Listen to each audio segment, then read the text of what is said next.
dengan keadaan sehat tanpa kurang suatu apapun.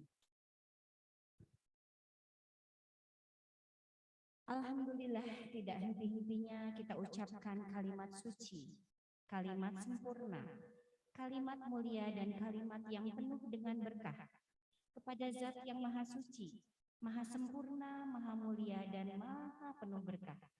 Allah satu-satunya yang telah menciptakan langit, menciptakan bumi dan menciptakan semua yang terjangkau ataupun tidak terjangkau oleh kita sebagai manusia. Sang pencipta Allah telah menggantungkan semua kebutuhan kita dengan kalimat mulia ini. Maka sering-seringlah kita mengucap Alhamdulillah. Dan juga kita panjatkan salam hormat kita, salam sejahtera, salam penghormatan kepada manusia terbaik. Manusia yang telah membawa kita kepada hukum halal haramnya Allah, sehingga kita memiliki panduan hidup dan juga diperintahkan oleh Allah, Sang Pencipta, sebagai ibadah untuk menjadikannya sebagai suri tauladan. Sehingga sudah sewajarnya kita mengucapkan sholawat dan taslim kepada Nabi besar Muhammad Sallallahu Alaihi Wasallam. Baik ayah bunda yang luar biasa, izinkan saya untuk menyapa dulu ayah bunda semua yang berada di sini, berada di aula SMP Islam Al-Azhar 36 Bandung maupun yang menyaksikan live streaming melalui YouTube SD Islam Al-Azhar 36 Bandung. Ayah bunda semua, apa kabar? Alhamdulillah, alhamdulillah luar biasa ya. Semoga ayah bunda dan kita semua dalam keadaan sehat. Amin, amin ya robbal alamin. Selamat datang juga kami ucapkan kepada ibu pengawas kita yang cantik, Ibu Haja Erna. Apa kabar ibu? Sehat ibu? Alhamdulillah, terima kasih sudah bisa hadir di sini di acara seminar parenting hari ini. Saya juga mengucapkan selamat datang, terima kasih kepada ayah bunda yang sudah hadir pada kesempatan parenting kali ini. Seminar parenting dan beauty class ini perlu ayah bunda ketahui merupakan rangkaian dari kegiatan ajang kreativitas anak yang ke-9 ya, yang disponsori khusus untuk seminar parenting ini oleh Jamiiyah SD Islam Al-Azhar 36 Bandung ya. Ayah bunda, sebelum acara ini kita mulai, mari kita baca basmalah bersama-sama dulu agar acara ini berjalan dengan lancar ya. Bismillahirrahmanirrahim. Oke, ayah bunda, sebelum kita mulai, saya mau tanya dulu sama ayah bunda yang ada di sini. Kira-kira apa ya motivasinya hadir di seminar parenting hari ini? Ada yang mau menjawab? Jika ada yang mau menjawab, wah ada ternyata. Bismillahirrahmanirrahim. Assalamualaikum warahmatullahi wabarakatuh. Waalaikumsalam. Kebetulan saya 2 di SD ini, kelas 5 dan kelas 3. Ya. Menurut saya sangat penting sekali bagi saya untuk ada dan hadir di sini gitu. Pertama, ingin memberikan pola asuh yang tepat untuk anak-anak saya, kemudian mendukung apa yang jadi cita-cita gitu, harapan mereka. Kemudian yang terpenting lagi adalah memperbaiki gitu. Kalau yang kemarin mungkin pola asuhnya ada yang salah, mungkin dari cara berkomunikasi juga ada yang keliru gitu untuk menghadapi anak-anak. Semoga dengan hadir di sini bisa lebih baik lagi. Masya Allah ya, Ibu. Terima kasih. Assalamualaikum. Waalaikumsalam. Terima kasih Ibu. Mohon diterima kenang-kenangan dari Biodev dan Laborenya. Ya. Satu orang lagi ya. Ternyata banyak ya. Pakai yang ini saja ya Bu ya. Mohon maaf. Nama saya Rima, kebetulan anak saya dari 2 sofa, dan yang satu lagi insya Allah pengen masuk lagi trial kelas. Jadi kedua anaknya di kelas, ibunya juga harus di kelas. Dan alhamdulillah ketika saya memasukkan Humaira di 2 sofa, banyak kebiasaan-kebiasaan baik yang mulai muncul. Tapi kalau anaknya dapat ilmu, ibunya juga harus dapat ilmu supaya selaras, supaya kita sama-sama satu tujuan yang sama. Karena saya merasa parenting saya masih sangat-sangat rendah, saya sangat jauh dari sempurna. Jadi ketika anak belajar ada di sekolah, saya juga harus belajar. Terima kasih. Masya Allah Ibu, terima kasih Bu Mala. Mohon bantuannya. Oke. Nah, terima kasih ya ibu-ibu semua yang telah menyampaikan motivasi hadir di sini. Jangan khawatir, kita banyak hadiah, banyak door prize dari para sponsor kita nanti ya. Oke Ayah Bunda, sebelum acara ini kita mulai, saya ingin Ayah Bunda semua boleh merapat dulu ke depan supaya nanti yang baru datang bisa di belakang ya. Ayah Bunda yang masih di belakang boleh ke depan dulu. Silakan. Ya, yang masih di belakang boleh ke depan dulu. Silakan. Ya. Baik, Ayah Bunda. Alhamdulillah ya, setelah sekian purnama kita diuji dengan mewabahnya COVID-19. Akhirnya dengan izin Allah, kita semua bisa beraktivitas kembali seperti sedia kala. Ayah Bunda bisa bekerja lagi secara offline, anak-anak juga bisa sekolah secara offline ya. Nah, semoga ilmu yang nanti disampaikan oleh pemateri kita hari ini dapat bermanfaat untuk Ayah Bunda dan kita semua ya. Nah, Ayah Bunda, dampak dari COVID-19 ini ternyata telah menyebar ke seluruh aspek kehidupan kita semua.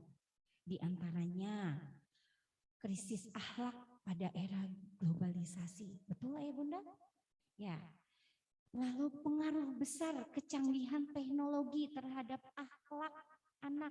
Betul Ayah Bunda? Betul ya. Dan ternyata tidak semua orang tua itu mempunyai pemahaman tentang agama secara baik dan pentingnya menanamkan akhlak pada pola asuh. Nah, beberapa masalah tadi kita akan kupas tuntas bersama pemateri kita yang telah hadir di tengah-tengah kita semua, ibu kita, Ibu Sofiana Indraswari MPSI, psikolog yang akan mengupas secara tuntas permasalahan-permasalahan yang sedang hangat menjadi perbincangan para orang tua. Nah, Ayah Bunda, sebelum kita mulai saya akan bacakan CV beliau dulu ya. Pasti banyak yang penasaran dengan kehidupan beliau ya. Oke. Sofiana Indraswari MPSI, psikolog. Beliau adalah istri dari Hilman Fauzi PhD dan ibu 4 orang anak. Salah satunya anaknya ada di sini ya. Ada Azam nanti yang di sini. Lalu ada Alma, Ahda dan Aidan. Betul Ibu? Iya. Alamat praktek psikologinya ada di Baturaden Techno Regency nomor A3 Ciwastra Bandung. Yang kedua, beliau juga praktek di Children and Family Center Sekolah Binekas Komplek Buah Batu Regency Kafling G7 nomor 6 dan 7 Gedung SD lantai 3. Kemudian beliau juga praktek di Puspaga Kota Bandung, Jalan Kebonwaru Tengah nomor 9 Kaca Piring Batu Nunggal. Ya. Nomor kontak dan IG-nya nanti akan disampaikan di akhir acara ini. Pengalaman dan aktivitas profesi bidang anak dan keluarga yang telah dikelola oleh beliau. Yang pertama, Lembaga Konsultasi Psikologi Firdaus Amani Psychological Center, Unit Layanan Anak dan Keluarga dari tahun 2013 sampai sekarang. Beliau juga menjadi psikolog di Pusat Pembelajaran Keluarga Kota Bandung dari tahun 2019 sampai sekarang. Beliau juga konsultan psikolog Sekolah Islam dan Boarding School dari 2016 sampai sekarang. Beliau juga tenaga ahli psikolog di P2TP2A Pusat Pelayanan Terpadu Pemberdayaan Perempuan dan Anak dari 2010 sampai 2016. Associate Psikolog Lembaga Perlindungan Saksi dan Korban Kasus Perempuan dan Anak Wilayah Bandung 2016 sampai 2019. Baiklah, Ayah Bunda sepertinya sudah tidak sabar nih. Mari kita sambut beliau, Ibu Sofia. Ibu, apa kabar Ibu hari ini? Alhamdulillah baik. Ada operator ciliknya? Ya ada, tapi sepertinya sedang jajan. Sepertinya sedang mengejar Sedang Tony mengejar, Sucipto ya? sedang mengajar Tony Sucipto, nggak tahu Iya, kekejar mau apa enggak minta. nih. Itu katanya tanda Tanda tangan. tangan. Tadi cerita ya, ingin minta tanda tangannya Ibu. Oke Ibu, boleh cerita sedikit Ibu tentang keseharian Ibu barangkali di rumah atau di lembaga-lembaga yang Ibu pegang sekarang ini? Oh ya, Masya Allah. Tur nuhun Ibu. Bismillahirrahmanirrahim. Assalamualaikum warahmatullahi wabarakatuh. Yang saya hormati Bapak Wakil Kepala Sekolah, Ibu Pengawas, Ayah Bunda yang hari ini betul tadi disebutkan ya, tidak mudah untuk ibu-ibu menerjang macet di hari Sabtu, betul? Hari Sabtu Minggu itu saatnya istirahat sejenak menjadi macan ternak kan ya, betul? Jadi Masya Allah hari Sabtu sekolah ini tetap ramai ya, dari depan sudah terdengar keramaiannya. Jadi satu kehormatan yang luar biasa, saya bisa bersilaturahmi di sini. Biasanya sih sering makannya di sebelah. Itu jadi restoran favorit keluarga. Ibu-ibu juga sama kah? Meskipun antrinya luar biasa ya. Ya, saya lebih suka menyebut diri saya berprofesi utama sebagai seorang ibu, ibu dari 4 orang anak, tadi sudah disebutkan.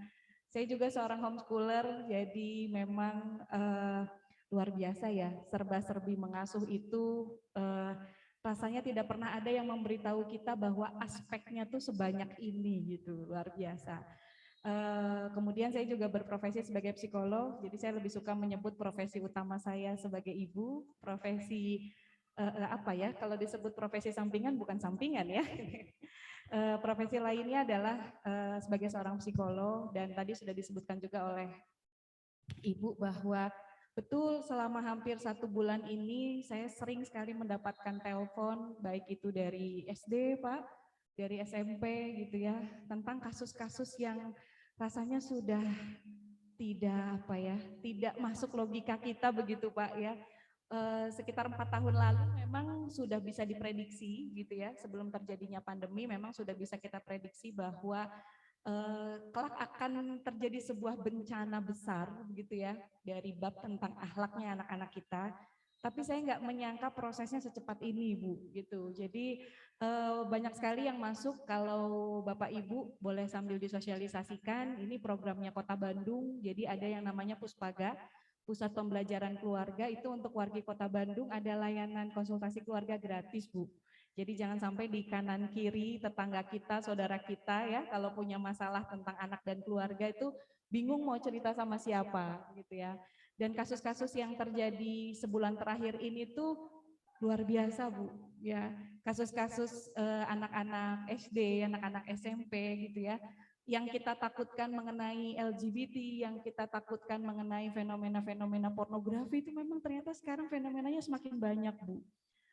Belum lama saya ditelepon oleh sebuah sekolah yang BK-nya kaget gitu ya, karena ternyata siswa-siswa itu melakukan aksi pornografi di kamar mandi, ada yang dengan teman sebaya, bahkan laki-laki, siswa laki-laki dengan siswa laki-laki begitu ya. Jadi wah luar biasa ini Pak. Jadi saya sangat support sekali Bu acara-acara seperti ini, karena memang harus ngariung orang tuanya.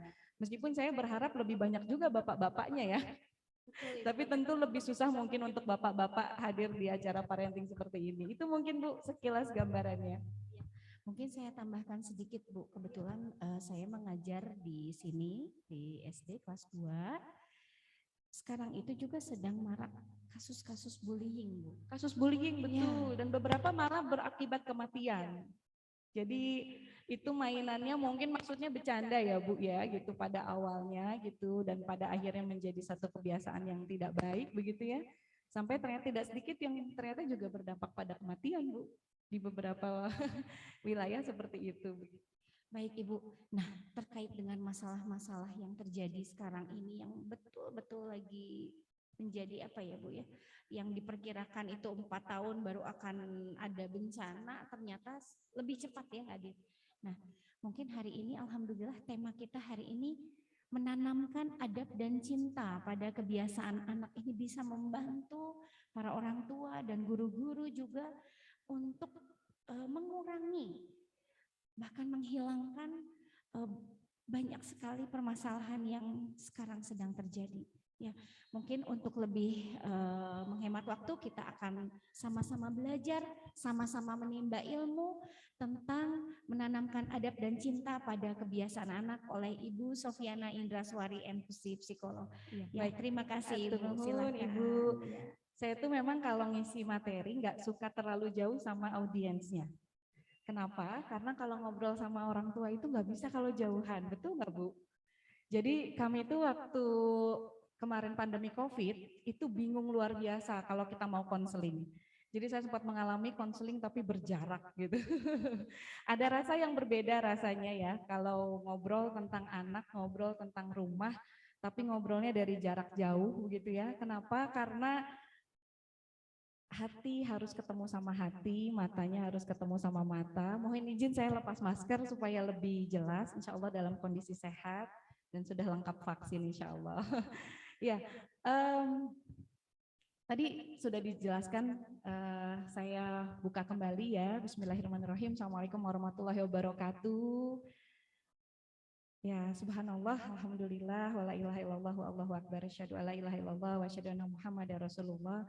Saya selalu senang kalau diundang mengisi parenting, mau di sekolah SD, TK, SMP, SMA, di kampus. Bahkan sudah hampir sebulan ini sepertinya bahkan bukan hanya ibu-ibu yang seusia, saya sebut nih ibu-ibu muda ya, sepanjang masih judul nganter anak sekolah tuh saya masih boleh sebut ibu-ibu muda. Jadi bahkan Pak di sebuah komplek ya di Grand Sharon, sebut saja namanya Grand Sharon, memang kompleknya namanya Grand Sharon. Bahkan sekarang itu rutin ada kajian psikologi Bu. Yang hadir siapa? Ibu-ibunya bukan, enin-eninnya. Iya, tapi ibu-ibu tidak pasti nggak nyangka kalau saya cerita. Mereka itu jauh lebih fokus, jauh lebih komitmen, jauh lebih concern kalau lagi nyimak materi. Itu luar biasa. Bu Sofi, judulnya peran pengasuhan di 15 tahun pertama ya. Siap. Masuk pertemuan 1, Teh Sofi, wah banyak sekali pertanyaan. Tentang siapa? Cucu-cucunya. Itu lebih rajin Bu, lebih rajin. Mereka mencatat, mereka bertanya gitu ya. Sampai yang tadinya cuma sekali, Teh Sofi kalau gitu dipecah ya. Sekarang fokus pada 7 tahun pertama dulu. Siap. 7 tahun pertama. Habis 7 tahun pertama, Teh Sofi sambung lagi ya. 7 sampai 12 tahun. Siap, Masya Allah. Jadi jangan kalah sama enin-enin ya. Karena apa? Karena sesungguhnya justru kitalah orang tuanya yang harus lebih sibuk untuk mempersiapkan bekal buat ngasuh anak-anak kita. Kalau nin-ninnya saja sesemangat itu ya, karena ngerasa ketitipan cucu, ya. Iya, apalagi kita ya sebagai ibu-ibunya, insya Allah. Baik, hari ini hal kedua yang membuat saya selalu senang kalau mengisi parenting seperti ini. Bahkan tadi saya tanya sama Teh Gema sama panitia dari Jamiahnya. Teh Gema, saya dikasih waktunya berapa lama nih? Karena kalau ngobrolin ini itu enaknya di workshopin. Kalau dikasih waktu 2 jam, saya biasanya bawa kertas, saya bawa post-it, saya akan ajak ibu-ibu ngisi worksheet. Tapi kata Teh Gema, Teh Opi untuk kali ini kayaknya nggak bisa lama-lama, soalnya waktunya terbatas, jadi kita akan lakukan lewat sesi paparan saja. Tapi mudah-mudahan, karena meskipun hanya paparan, ada oleh-oleh yang bisa diambil, tapi dan kalau ternyata habis pulang dari sini ternyata, Teh Opi aku penasaran, Teh gimana ya prakteknya gitu ya, boleh nanti kita berkomunikasi lagi setelah hari ini, ya barangkali begitu ya, karena kalau ngobrolin ini adalah sesuatu yang membangunnya, itu nggak bisa kayak video-video di Reels gitu ya. Yang tadinya mungkin males bangun pagi, ya tiba-tiba, baik Bunda, apalagi setelah bangun pagi saya sudah siap, makan sehat kan Bunda? Baik Bunda, gitu. Begitu nggak adegan di rumah-rumah? Baik, apakah pas mau dibangunin teh ya? Bunda mohon maaf tidak perlu, saya sudah tahu saya harus bangun. Saya juga akan zikir pagi setelah sholat subuh. Setelah itu nanti Bunda tenang saja, nanti kalau udah siap semua nanti diberitahu. Gitu enggak? Enggak. Siapa di sini yang pagi harinya masih penuh dengan ketenangan? Ada? Yang membangunkan pagi harinya teh masih dengan lemah lembut. Masih kakak, selamat pagi, alhamdulillahilladzi ahyana ba'da ma amatana wa ilaihi nusur. Kakak mimpi apa tadi malam, Kak? Ada yang masih suka nanyain mimpi anaknya? Oh, 10 menit pertama baik. 10 menit berikutnya? Nadanya makin naik ya, 10 menit kedua ya. Apakah ada di sini yang melewati pagi hari dengan sarapan yang santai, menikmati mungkin sayur bayam, mungkin dadar telur dengan nikmat. Kakak seru ya, hari ini kegiatan kakak apa, Kak? Kak, gimana tadi, Kak? Hari ini rencananya apa, Kak? Enak nggak, Kak, sayur bayam buatan Bunda? Kakak hari ini, wah dia cerita, masih ada? Kalau ada harus dikasih door prize, Bu. Karena makin kesini makin langka. Jadi saya mau membawakan perspektif bukan hanya sebagai psikolog, saya juga ibu dari 4 orang anak yang apal banget nget bahwa ngasuh teh ribuh, nah luar biasa. Bahwa ngasuh teh ya, ibu-ibu jangan menyangka kemudian kalau kami yang para psikolog kepada anak, baik, silahkan, enggak juga. Ada kalanya sama, ribuh, marah, apalagi Bu? Kadang ya, kata suami saya, Cik atuh ya ibu-ibu teh kalau lagi marah teh jangan lebih dari 2 menit katanya. Kata-katanya udah nggak bener lebih dari 2 menit teh. Betul nggak Bu? Coba tanya sama suaminya di rumah, berapa menit itu kata-katanya masih betul. Udah nggak bagus katanya kalimatnya. Tapi saya mau membawakan sekitar sejam lah ya waktu saya untuk memberi paparan pertanyaan jawab ini dengan sebuah perspektif bahwa untuk membangun adab dan cinta pada kebiasaan baik itu prosesnya tidak instan. Saya mau garis bawahi, prosesnya tidak instan. Poin kedua, kita akan bekerja dalam senyap. Ibu-ibu tahu maksud saya bekerja dalam senyap? Pekerjaan jadi ibu itu gak ada yang ngasih piala. Gak ada yang bilang, ibu keren banget, terima kasih ibu sudah membangunkanku dengan sabar. Piala untuk ibu karena ibu bisa masak sambil ngegendong. Gak ada Bu. Piala untuk ibu karena ibu tidak ikutan marah saat anak kakak dan adiknya teriak-teriak berantem. Gak ada pialanya. Bahkan mungkin ucapan terima kasih dari pasangan kita juga mungkin gak ada. Tapi itu adalah hal yang justru saya pengen bilang dari awal. Kita bekerjanya dalam senyap. Saat mau ngajarin, Kak, bicara sama orang tua tuh nggak ngegas dong, Kak. Kak, bicara itu sabar, Kak. Langsung jadi sabar nggak anaknya? Enggak. Kakak, Masya Allah ya Robi, ya Rasulullah ya salam. Ini teh yang sekolah teh bukan mamah kakak, anu sekolah teh kakak. Itu kan gak gampang ya. Makanya otot-otot ibu tuh tanpa skincare tuh sebetulnya udah latihan rahang luar biasa. Kakak, la ilaha illallah kakak. Jadi pekerjaan ini dalam senyap dan prosesnya tidak instan. Saya cuma dikasih waktu 1 jam ya.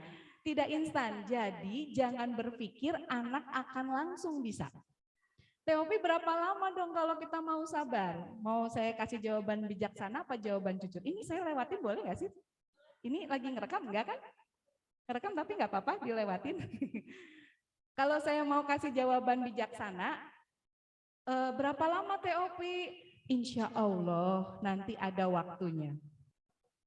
Lama ya? Itu bijaksana nggak jawabannya? Enggak ya? Berapa lama sebenarnya kita akan memanen hasil dari apa yang kita biasakan sama anak? 18 kata Teh Ayu. 18? 15? Setiap saat? Kalau udah nikah, oke. Masya Allah berarti ibu-ibu di Al-Azhar mah legowo ya. Kalau saya ngisi di sekolah lain tuh Kalau bisa mah TOP bilangnya sekarang maksimal bulan depan lah udah bener gitu. Waktunya kalau kita apik dan sungguh-sungguh baru bisa performing di atas 14 tahun. Kalau sungguh-sungguh 15. Kalau nggak sungguh-sungguh agak-agak ya abai sedikit lah ya, sehingga harus ada nanti level tambahan 18. Tapi bisa jadi kalau ternyata waktu tambahan dari 15 ini nggak kita manfaatkan, bisa jadi anak kita sudah menikah pun, sudah jadi ayah pun, sudah berkeluarga pun, masih belum berkesadaran untuk melakukan hal baik. Saya tidak sedikit klien-klien rumah tangga yang para istri-istrinya mengeluh karena Teopi, suamiku teh masih bebudakeun pisan atuh lah gitu. Banyak, kenyataannya banyak. Ibu, bapak-bapak aja enggak. Klien saya juga banyak bapak-bapak. Teopi, itu istri abdi tehnya, Masya Allah, tantrumnya lebih-lebih dari si adek. Tuh, bapak senyumnya mewakili. Pamisi ade mah tantrum teh gampang dibangbalerkeun anak cenah. Kalau si teteh Allahu Akbar, kadang-kadang ya bapak-bapak di ruang konsul tuh nggak banyak bicara. Mereka cuma bilang, "Teh, doain aja ya sayangnya sabar." Kalimat itu cuma gitu loh. Doain ya sayangnya sabar. Karena itu tuh nggak gampang ya. Oke, kita lihat selanjutnya Kang, punten Kang. Oke. Pernahkah kita membayangkan betapa indahnya jika anak-anak melakukan berbagai kebiasaan baik dengan senang hati? Kebayang nggak?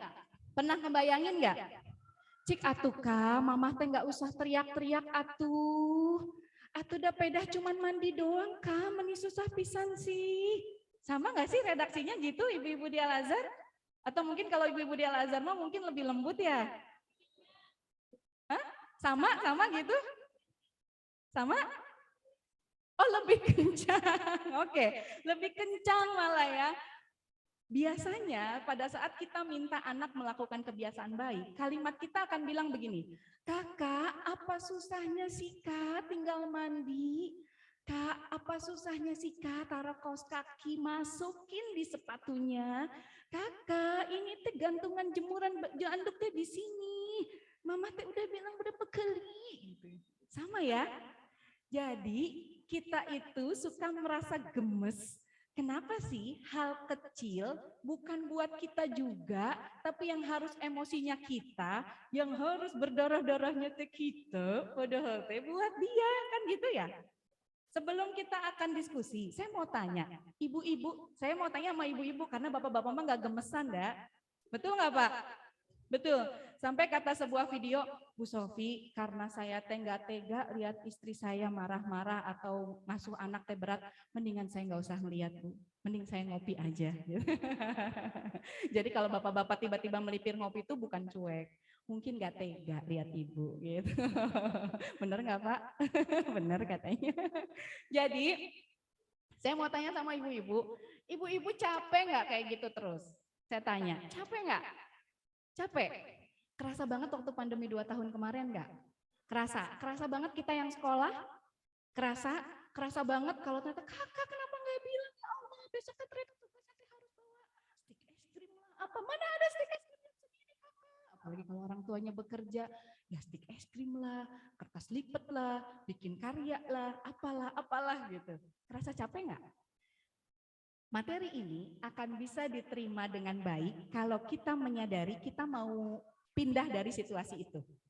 Kalau kitanya happy sih saya materi ini nggak perlu.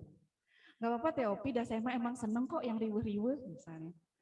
Kalau gitu sih berarti materi ini nggak usah. Nggak apa-apa Teopi, sesungguhnya capek dan marah-marah riweh-riweh ya. Dah saya emang gitulah, mending alhamdulillah jadi ada kerjaan gitu. Enggak kan? Enggak kan? Kalau memang iya, saya nggak lanjutin.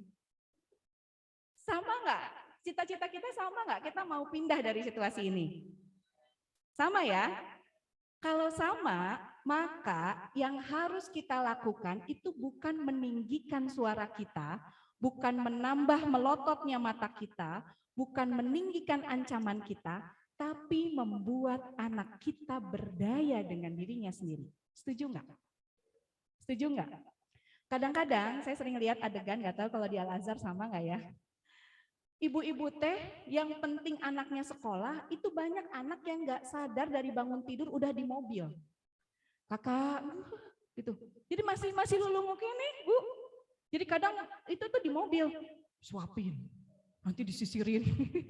Jadi pas nunggu parkiran tuh ada yang lagi nyisirin, pakein kerudung, ada yang masih nyuapin gitu ya.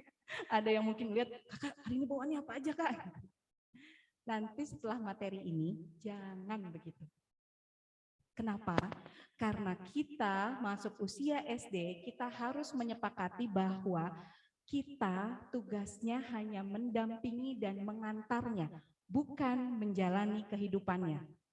Urusan masalah kebiasaan baik gak akan pernah beres kalau kita terus-menerus menjalani kehidupannya anak-anak kita. Gak akan beres, Bu, percaya sama saya. Kecuali kalau kita ridho, memang ini mah jalan saya Teh Opi, gitu. Riwuh adalah jalan saya Teh Opi. Emosi adalah jalan saya, kan enggak ya? Insya Allah ya, maksud saya kita pengen punya sebuah motivasi bahwa kesadaran itu munculnya bukan dari luar, tapi dalam dirinya. Perspektif ini tuh seringkali kebalik di ibu-ibu. Kita ngerasa yang penting bisa, yang penting kekerjain. Perihal gimananya sih mangga itu mah terserah. Pokoknya tugasnya kekumpulin, pokoknya tiba-tiba ada di sekolah pagi hari, pokoknya gimana caranya si sayuran masuk ke mulut, pokoknya gimana caranya si checklistan ibadah itu ke checklist. Nanti gimananya mah, wah kita teh jadi tim superwoman. Setelah hari ini, jangan. Tapi dah Teh Opi tuh nungguin dia mah kapan? Tapi dah Teh Opi kalau nggak dipelototin teh nggak akan. Tapi dah Teh Opi, saya teh kalau membawain materi ini teh ya selalu diserang dengan tapi dah, atuh dah. Kalau mau anak kita mencintai kebiasaan baik, fase awalnya kita akan bersusah-susah dulu untuk menemukan ritmenya. Sepanjang dia tidak berkesadaran untuk melakukan itu, sepanjang itulah kita yang akan terus-menerus menjalani kehidupannya. Ini masih SD, masih lucu. Bayangkan kalau profil kayak gitu, tapi terjadi di anak SMP, terjadi di anak SMA. Makanya jangan kaget. Saya di Puspaga jadi sering berkoordinasi dengan Disdik untuk di SMP, untuk di SMA. Keluhannya sama, Bu. Teh, kenapa ya anak-anak sekarang teh mentalitasnya ya putus pacar, depresi, nilai ulangan atau dibully atau ada jerawat, gak masuk sekolah, gurunya galak, lapor ibunya gitu. Apa ya cara-caranya mungkin pasti sudah hafal kalau ibu pengawas. Cara-cara yang dilakukannya akhirnya cara-cara ringkas. Tidak ada daya juang bahkan untuk memenuhi kebutuhannya sendiri. Kita pengen anak kita begitu enggak? Enggak. Makanya bersusah-susahnya 15 tahun saja maksimal. Kita lihat apa saja, oke? Berikutnya Kang.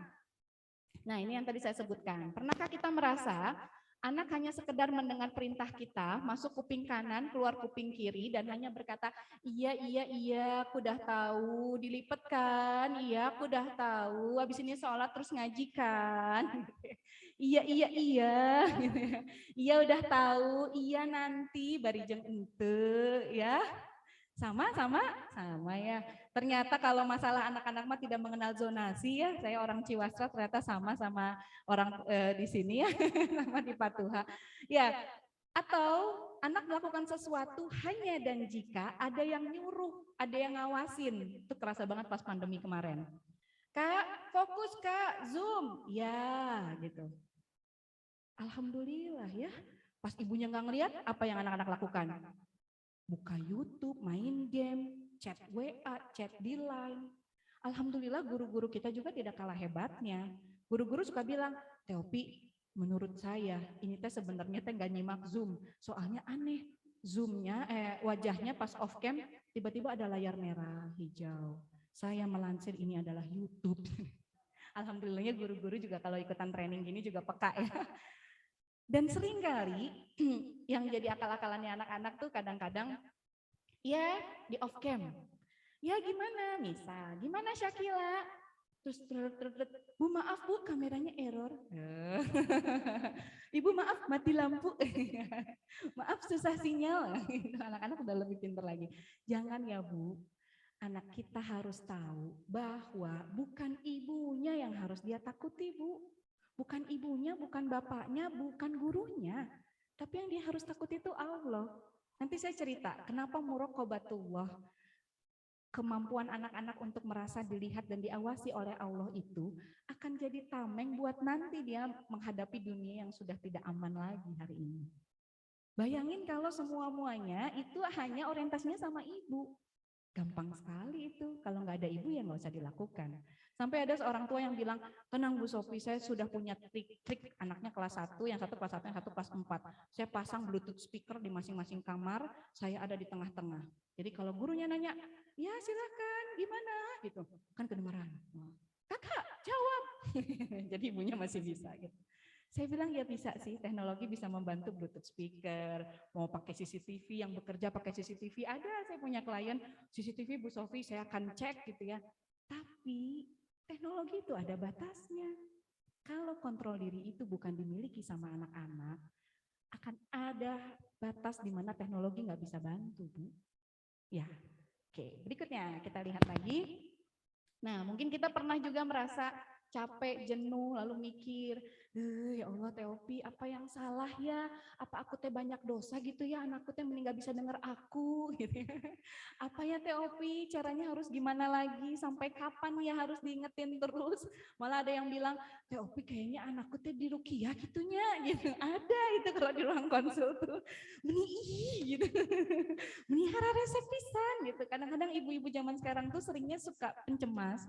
Teopi tolonglah dijadwalkan segeralah, diteslah anakku, tes apapun lah, kayaknya dia teh punya gangguan emosional gitu. Gangguan emosional teh gimana teh? Ya di rumah teh gitu, teh ini marah-marah wae gitu. Saya tanya di rumah ada yang marah-marah enggak? Ya abdi sih, oh bukan gangguan emosional itu mah, gangguan imitasi. Ya, dia suka bilang, jadi sampai kapan ya harus diingetin terus, Bu Ibu sabar. Kalau kata keajaiban angka dalam Al-Quran, dialog-dialog dengan anak itu berkorelasi dengan angka 17. Nanti kalau ibu-ibu kapan-kapan kita bahas lagi tema-tema itu tentang dialog-dialog anak dalam Al-Quran, yang kalau dibedah secara keajaiban angka, itu berkorelasi dengan 14.600 kali satu tasking. Ibu tuh boleh ngingetin. Itu perihal sholat. Jadi perintah sholat itu, kalau dibedah ayat-ayatnya tentang perintah sholat, itu tuh berkorelasi dengan angka 14.600 kali kurang lebih. Jadi sampai dia balik, anak-anak kita tuh masih punya hak didampingi dan diingatkan 14.600 kali untuk satu buah tasking. Jadi kalau baru nyuruh semingguan udah capek teh belum 14.600 saya yakin. Tapi tentu di dalam Al-Quran cara ngasih tahu itu konteksnya harus kaulan sadida. Kalimatnya baik dan isinya benar. Jadi bisa jadi yang kita omongin teh baik ya, tapi caranya nggak baik. Yang kita omongin benar, tapi caranya nggak baik. Jangan kaget, itu nggak nyampe. Yang nyampainya apa? Si mama teh meni cerewet pisan, mama teh mending gak bisa lihat orang senang gitu. Mungkin yang akan kebacanya hanya itunya aja. Ya, oke kita lihat lagi. Oke, karena sekedar bisa ternyata tak cukup untuk jadi bekal. Saya underline banget poin ini. Hampir berarti jalan 12 tahun ini saya praktek sebagai psikolog. Ternyata kalau sekedar bisa, anak itu gampang kok belajarnya. Kakak coba mama mau lihat, baca Iqra, bisa. Kakak kalau baca Iqra nanti dapat nonton YouTube 10 menit. Bisa nggak? Bisa. Mau nggak? Mau. Tapi menyadari tidak? Meyakini tidak? Bahwa Iqra yang akan jadi pengantar ke Quran itu adalah sesuatu yang nanti akan jadi obat untukmu. Bisa jadi enggak nyampe loh Bu. Sekedar sholat lalu, ya aku sholat mah, Allahu Akbar. Lalu kita protes, cepet banget sih sholatnya gitu. Ya kan mama nyuruh aku sholat, aku udah sholat. Sekarang sholat katanya bilang cepet banget. Sekedar sholat tuh bisa, sekedar menuhin checklistan tuh bisa. Bu. Tapi yakin nggak? Kan Kan kita pengennya bukan cuma bisa, dia yakin. Ada nggak ada kita dia sholat. Suatu saat nanti dia di kuliah dimanapun dia tahu bahwa ketika azan saatnya kamu berhenti nak. Karena itu justru adalah obat penawar dari lelahmu, dari untuk kebaikan. Bukan kita pengennya gitu ya. Oke, kita lihat. Selanjutnya Kang. Oke, karena sejatinya tujuan pengasuhan adalah mempersiapkan anak-anak agar siap hidup tanpa kita. Merinding saya kalau udah membaca kalimat ini. Tujuan sejatinya pengasuhan adalah nyiapin mereka untuk siap hidup tanpa kita, Bu. Makanya jangan menjalani kehidupannya, jangan. Karena nanti akan ada saatnya dia akan hidup sendiri. Kita hanya nyiapin, Bu, kita hanya nganter, Bu. Dia harus dapat polanya sendiri, dia harus dapat rasa asiknya sendiri. Berapa lama waktu yang dibutuhkan? Bisa jadi lama, Bu. Capek nggak sih Teopi menunggu anak untuk menyadari bahwa mandi itu bukan buat mama, mandi itu buat kamu, gitu ya. Capek nggak? Capek. Capek nggak dengan mandi ya? Kalau nggak mandi nanti mainannya mama buang. Sekolah ya, kalau nggak sekolah nanti banyak tuh sekarang anak-anak yang mogok sekolah tuh solusinya sekolah ya, nanti pulang sekolah nanti boleh ke Alfamart 50.000 dari Kinder Joy apa gitu. Kan nggak kayak gitu ya Bu, yang kita inginkan nggak kayak gitu. Nah sejatinya itu. Oke, berikutnya kita lihat dengan izin Allah, anak-anak akan melewati proses perjalanan hidup sebagai dirinya sendiri. Coba kita ingat-ingat kita yang sekarang Bu udah jadi ibu-ibu. Berapa banyak hal yang kita nikmati, yang kita sadari karena itu memang kita memerlukannya. Berapa banyak hal dari rutinitas kita. Oh ya, aku mandi karena aku ngerasa kotor, aku gerah, aku mandi. Oh ya, aku merasa tenang kalau sholat, makanya aku sholat. Oh iya, aku memakai kerudung menutup aurat karena aku merasa itu memang perintah dari Allah. Anak-anak kita tuh juga begitu. Dia perlu proses bertahap untuk bisa menemukan satu titik demi titik yang membuat dia bisa menyadari itu. Oke, kita lihat lagi berikutnya. Ya, kalau lancar, saya sebut kalau lancar, prosesnya 15 tahun. Jadi kalau saya pakai perspektif Islamic parenting, kalau psikologi barat hanya bilang golden age itu 5 tahun, kalau Islamic parenting enggak 5 tahun, Bu. 15 tahun. Lama ya, nggak tanggung-tanggung ya nambahinnya 10 tahun. Ya, karena dalam kita sebagai seorang muslim, kita pengen anak-anak kita bukan cuma selamat di dunia aja, Bu. Tapi mereka akan punya bekal di akhirat. Mungkin ia tangkas, mungkin ia lincah, mungkin ia pandai bicara. Apa itu cukup? Belum. Ya, kayak kita lihat 15 tahun, saya kasih pengantar dulu. Kenapa 15 tahun? Hadisnya, riwayat-riwayatnya sangat jelas. Waktu itu disebutkan bahwa para sahabat ingin ikut berperang pada saat usianya 14 tahun pada saat perang Uhud. Kemudian Rasul bilang, tidak, kamu belum boleh ikut berperang. Kemudian sahabat datang lagi ketika usianya 15 tahun dan Rasul memperkenankannya.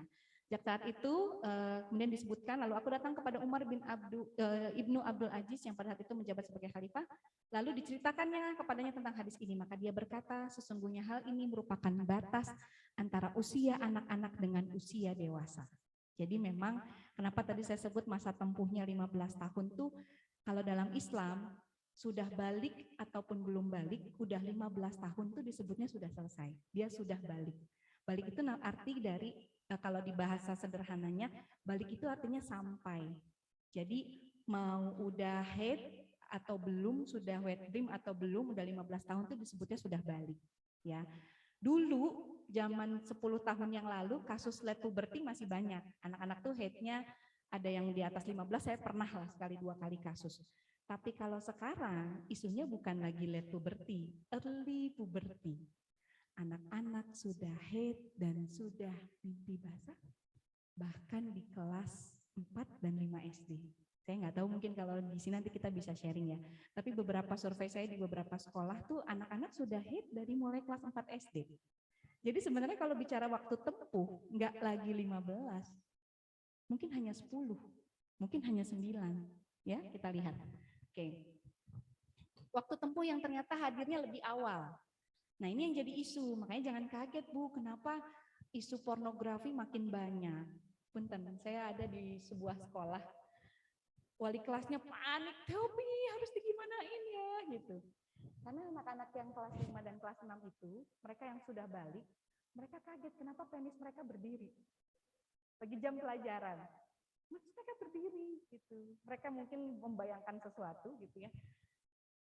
Artinya tantangan Bu Guru di level 5, level 6, mungkin nggak kayak waktu kita dulu level 5, level 6, ya mungkin kita lagi fokus ngerjain LKS, lagi berteman, paling banter tuker-tukeran kartu, tuker-tukeran loose leaf, mungkin ada yang sejaman dengan saya.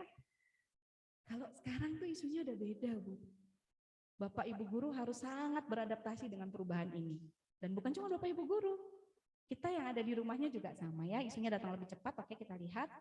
Waktu tempuh yang ternyata begitu mudah disabotase pihak luar, udah sama kita dijaga, aduh ternyata dari 15 tahun, kalau ibarat dulu kita zaman skripsian, kita mau ngerjain skripsi nih, ngejar sidang bulan September, daftar terakhirnya bulan Agustus, maka kita punya ancang-ancang kan. Kalau sekarang, ancang-ancangnya kita harus lebih kokoh lagi. Karena bisa jadi dari 15, anaknya sudah head di 10. Tandanya ketika sudah head, kewajibannya bukan lagi belajar, tapi dia sudah ada kewajiban taklif syar'i sebagai orang dewasa, sama seperti ibunya. Maka ketika sedang belajar sholat, sholatnya sudah wajib. Saya ada beberapa bulan kemarin tuh yang sudah mulai head, itu ibu-ibu yang memang menyadarinya, itu konsulnya tuh nangis, Teh Opi doain ya, aku ngerasa bekalku belum banyak Teh, aku ngerasa si kakak nih kayaknya masih belum siap Teh, gitu. Jadi pada saat mereka anaknya head, itu tuh momen luar biasa gitu, bahwa Teh berarti anakku sekarang sudah memikul beban syariatnya sendiri. Kalau zaman kita dulu mah, nanti kalau udah head, dosanya ditanggung sendiri ya, bukan lagi sama mama papa, dulu kan kita mungkin tanya begitu.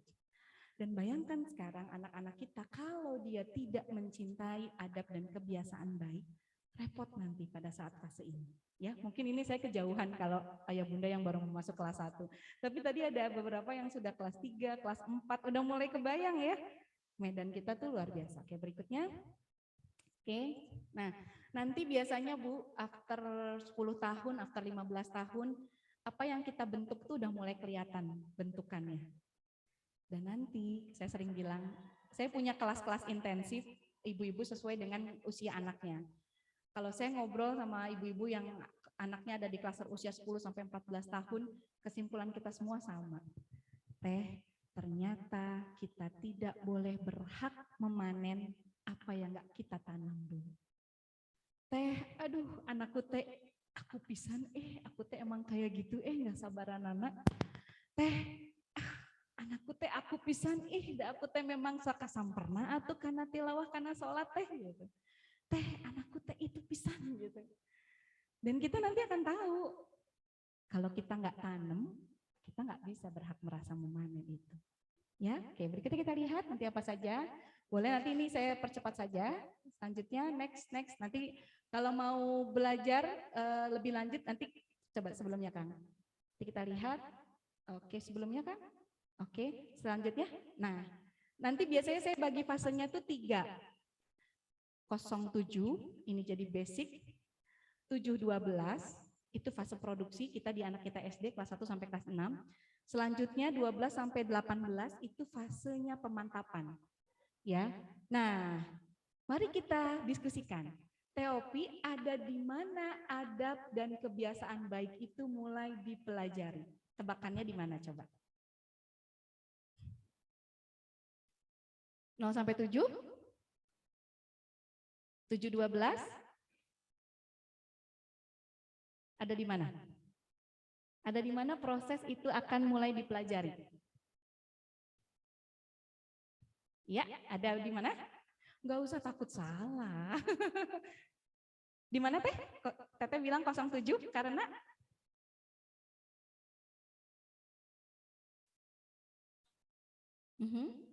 jadi 07.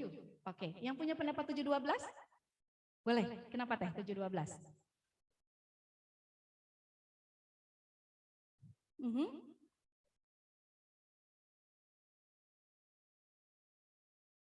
Mulai pembiasaan, oke.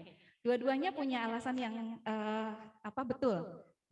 Adab baru diajarkan sebetulnya dari 07, adab itu diajarkan, dibiasakan.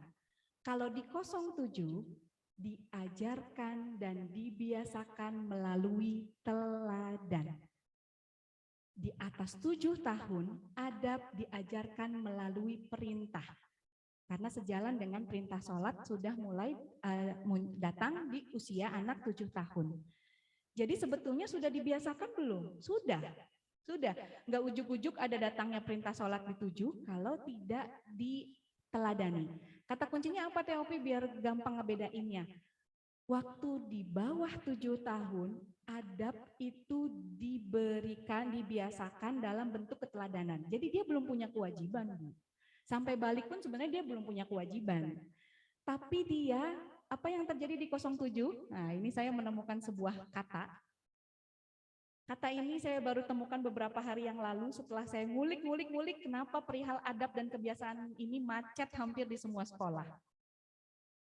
Jawabannya ternyata ada di sini. Di 07 ya, ini adalah proses bertemunya indera. Jadi anak-anak kita di 07 itu masih kecil-kecil kan? Bawaannya main, celoteh, lari-lari, seenaknya. Tapi semua inderanya itu luar biasa. Jadi indera-inderanya tuh terbuka, anak-anak kita itu. Dia dengar, dia lihat, dia ngerasain sentuhan kita, dia mendengar kita. Dan pada saat indera-indera itu mulai tumbuh dan berkembang gitu ya, ada proses keajaiban yang terjadi. Apa coba Bu? Terjadinya adab, pembiasaan dan pembelajaran tentang adab. Adalah ketika indera bertemu dengan rasa takzim. Takzim itu reference kalau bahasa Inggrisnya, kalau bahasa sederhananya kita sebut takzim itu kagum, kasmaran. Sama siapa takzim? Sama siapa kasmarannya? Orang tuanya. Jadi tokoh yang akan mengajari adab pertama kali itu adanya di rumah, Bu. Gak bisa tiba-tiba sekolah sehebat apapun lalu menggaransi anaknya akan punya adab yang baik kalau basic di 07-nya gak bagus. Apa yang terjadi Teopi kalau dalam fase ini? Indranya anak-anak yang berkembang itu bertemu dengan takzim, rasa kagum sama bundanya, sama ayahnya. Yang itu terjadi keajaiban. Keajaibannya apa Teh? Keajaiban itu mendorong kehendak.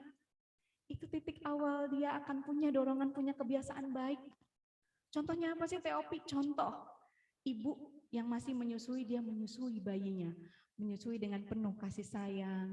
Itu sentuhan ibu direkam sama anak kita. Tatapannya, senandungnya, suaranya, itu direkam Bu sama anak kita. Pada saat mata ketemu mata, tangan kita ya di bahu, kepalanya bersandar di bahu, itu ada proses takzim, bertemunya indra dengan takzim yang mendorong kehendak. Apa mungkin kehendak itu yang akan muncul? Masya Allah, ibuku sangat lembut, ibuku sangat baik. Aku akan mengingat sentuhan ini, aku akan mengingat kalimat lembut dan kalimat baik ini sebagai suara hatiku nanti. Nanti kalau udah proses produksi di 7-12 tahun, makin kerasa ayah ibu, ayah bunda di rumah, anak kita akan lebih nurut sama orang yang suaranya lebih familiar sama kata hatinya. Dan anak kita tuh fitrahnya luar biasa Bu. Kalau suara itu tuh sama anak kita tuh klik, terekam baik, terekam sebagai memori yang baik, anak kita nggak susah nurut sama kita Bu. Langsung ada kayak gitu. Makanya jangan kaget, kita yang mungkin kalau sibuk, kita yang kerjanya marah-marah, itu teh anak teh makin kita marah-marah makin masuk ke kuping kanan keluar kuping kiri. Karena nggak ada reference-nya, nggak ketemu indera dengan kagumnya. Bisa nggak nurut? Bisa, tapi bukan dari kehendaknya sendiri. Jadi di 07, ibu-ibu yang masih punya anak di bawah 7 atau yang sekarang masih TK baru mau nanti masuk SD di tahun depan, kita masih punya waktu buatlah anak kita tuh kasmaran sama kita orang tuanya. Kalaulah adab belum diajarkan dalam bentuk syariat, apalagi perintah gitu ya, maka di fase ini itu dia mendorong maunya. Ini yang kita perlukan, Bu. Kita perlu maunya anak-anak kita. Supaya apa? Supaya tidak terjadi seperti yang tadi kita ceritain di depan. Aduh kakak, ini tuh bukan buat mama, atuh. Gitu. Bisa jadi kalau anaknya belum mau sampai kapanpun harus digusur sama kita. Kata mau itu diunduhnya di sini, Bu. 07. Pada apalagi TOP banyak. Pada saat kita sholat, makanya kalau kita mau ngajarin tentang bagaimana keindahan Allah, tentang iman, kenapa di 0-7 tuh golden age-nya fitrah iman. Anak-anak kita tuh imajinasinya masih sangat, wah luar biasa, Bu. Sangat sugestif. Ketika dia lihat ibunya, ayahnya mendengar azan, Masya Allah, Alhamdulillah, udah azan lagi ya, Alhamdulillah, kita sholat sama-sama yuk nak. Dia lihat anak ibunya tilawah Quran dengan wajah gembira, dia lihat ibunya, ayahnya pergi ke masjid dengan riang gembira, dia lihat ibunya mendengar azan, simpen handphonenya lalu bergerak untuk ambil air wudhu. Dia lihat bagaimana ibunya bersikap baik kepada ayahnya. Dia lihat bagaimana ibunya bersikap baik sama pembantunya. Dia lihat bagaimana akhlak ayahnya di masyarakat. Itu semua tuh ditangkap indera, Bu. Dan ketika bertemu dengan kekaguman dan rasa takzim, terjadilah kehendak. Aku kalau sudah besar mau kayak Abi. Abiku keren. Aku kalau sudah besar pengen pinter masak kayak Umi, pengen pinter masak kayak Bunda. Bundaku masakannya enak. Aku nanti kalau sudah besar, aku pun akan rajin sholat kayak ayah. Karena aku merekam betapa ayah senang sekali berangkat ke masjid. Ini oleh-oleh luar biasa, Bu. Maaf ya, saya kalau ngomong gini pasti emosional. Karena seringkali kita justru kelewat di sini. Kita justru di 7 tahun pertama tuh sibuk dengan banyak perkara teknis. Yang penting mandi, yang penting makannya masuk, yang penting piringnya habis, yang penting anteng, yang penting idep gitu ya kalau kata bahasa kita. Padahal proses keajaiban itu terjadi banyak sekali di sini, Bu. Kita mau ngoleh-ngolehin kata mau. Enggak susah-susah kok, enggak harus pinter mudah menghafal Quran, enggak harus sudah bisa baca Iqra, enggak harus sudah sholat gerakannya bener, enggak, itu nanti nyusul, Bu. Yang penting oleh-olehin mau. Itu di 07. Saya maju lagi. Sip. Wajah-wajahnya menatapnya. Saya jadi ikut merasa ditatap. Kata kuncinya sebelumnya, Kang. Kata kunci di fase ini adalah, udah jam 12 ya, Masya Allah. Ini jamnya betul, Pak. 11.12, maaf saya salah lihat. 11:12. Harusnya udah selesai ya? Apa kan? Lanjut aja? Tegema? Lanjut aja? Lanjut? Oke. Baik, sebelumnya Kang. Kata kuncinya di 07, ibu-ibu yang baru mau masukin anaknya ke sekolah SD, jangan ribet urusan calistung, jangan ribet urusan udah bisa ngaji, jangan ribet. Ini dulu. Munculkan kehendaknya. Bangun ritme kebiasaan baik yang ada di rumahnya. Di rumah kita bangun saja, Bu. Kita mau ngajarin dia senang sama subuh, kita mau ngajarin dia duduk makan tertib di meja makannya, kita mau ngajarin dia pola hidup bersih. Belum dituntut bisa kok, tapi lakukan itu jadi ritme kebiasaan baik di rumah. Tidak ada hal yang sia-sia, betul, insya Allah. Dengan izin Allah nggak ada hal yang sia-sia kok. Teopi miasa capek, aku teh miasa nyontohin terus, tapi anakku teh miasa nggak ngelakuin. Jangan putus asa maksud saya. Jangan putus asa. Lakukan saja terus. Anak kita merekam ritme itu, ya. 2 itu, 3 keteladanan, 4 vocabulary diri. Ini saya titip di ibu-ibu yang baru mau masukin anaknya ke SD. Titip vocabulary ini bukan berasal dari ibu. Biarkan anak yang mendefinisikan itu. Contoh, kakak teh mandi ya tuh ya, urusan mandi aja ya. Kakak teh mandi, iya. Mandi teh yang bersih, Kak, iya. Kakak emang gak ngerasa gatel itu, mama mah ngerasa kakak teh itu rambutnya teh bau keramas atau iya gitu. Udah dicek belum itu? Hati-hati, vocabulary ibu itu nantinya. Ngerasain sendiri enggak? Enggak. Kita mah suka kayak gitu ya, urusan mandi riuh, urusan makan, kakak meni, tadi dimakan, belum lapar disuruh makan. Sudah kenyang masih disuruh makan. Jadi kadang-kadang hati-hati di fase ini, biarkan vocabulary itu dirasakan sama badannya. Oh mah, ini ya rasanya bangun tuh, ini ya rasanya subuh tuh, ini ya rasanya kalau mandi tuh badanku seger. Biarkan dia punya vocabulary itu, Bu. Oh ini ya Kak rasanya berbagi itu. Oh ini ya rasanya bicara baik. Dia harus dapat vocabulary itu, jangan dari kita. Jadi lepaskan intervensi berlebihan pada hal-hal yang tidak perlu. Kakak, masa pakai bajunya itu? Nggak matching atuh Kak, kalau atasnya kuning, bawahnya atuh jangan hijau. Kakak teh meni malu atuh, nanti mama dibilang apa, bajunya udah lusuh gitu, hati-hati. Itu vocabulary-nya dari ibu. Ya, biarkan, mungkin dia punya hal yang menyenangkan dari baju hijau kuning ini, udah sekarang mah lagi musim, cenah ya. Apa kalau gitu teh warna kue katanya gitu ya. Oke, berikutnya 7-12, saya coba sedikit lagi. Di usia SD, ibu-ibu yang sudah punya anak SD, proses ini jadi proses paling sibuk. Kenapa? Saatnya memproduksi. Jadi kalau tadi itu cuma nyiapin lahan tanamnya, Bu, belum proses produksinya. Di sini, kehendak yang tadi muncul bertemu dengan realita. Kakak sekarang sudah jadi anak SD. Kak, sekolah kita di Al-Azhar, Kak, rumah kita di Ciwastra. Perjalanan tadi saya hitung, kalau tidak macet 40 menit, Kak. Berarti kakak kita harus berangkat dari sini kurang-kurangnya pukul sekian. Kak, berarti kalau begitu kita harus bangun pukul berapa, Kak? Berarti harus seperti apa, Kak? Berarti kamu harus belajar mengatur ritmemu sendiri. Itu tuh dipelajari di proses ini, Bu. Jadi sekali lagi, kalau vocabulary-nya itu udah muncul di dalam dirinya, nggak susah ngajaknya.